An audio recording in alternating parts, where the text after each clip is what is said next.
भगवद गीता का 18वां अध्याय लीजिए। कृषि गौरक्ष्य वाणिज्यम वैश्य कर्म स्वभावजम। कृषक जो है, थोड़ी देर के लिए वैश्य को मान लीजिए। कृषि गौरक्ष्य वाणिज्यम वैश्य कर्म स्वभावजम। कृषक, वैश्य का नाम कृषक रख लीजिए थोड़ी देर के लिए। अब कृषक का, किसान जिसको कहते हैं, उसका उत्कर्ष कैसे होगा?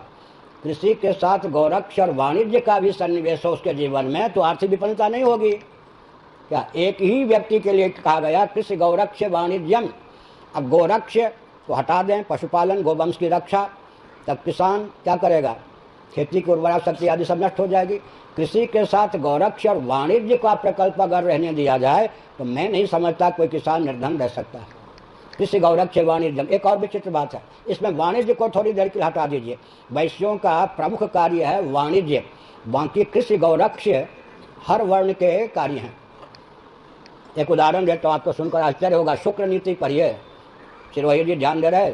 ब्राह्मण को हल चलावे न चलावे, गाय को दुहे या न दुहे, ये सब अलग बात है। ब्राह्मण को एक हल पर 16 बैल का उपयोग करना चाहिए। शुक्र नीति 16 बैल। ब्राह्मण को एक हल पर, अनेक नहीं, 8 हल पर नहीं, एक हल पर 16 बैलों से खेती करे ब्राह्मण, और क्षत्रिय 12 बैलों से और वैश्य जो है 8 बैलों से, और शूद्र जो हैं 4 बैलों से, अंत्यज जो हैं 2 बैलों से।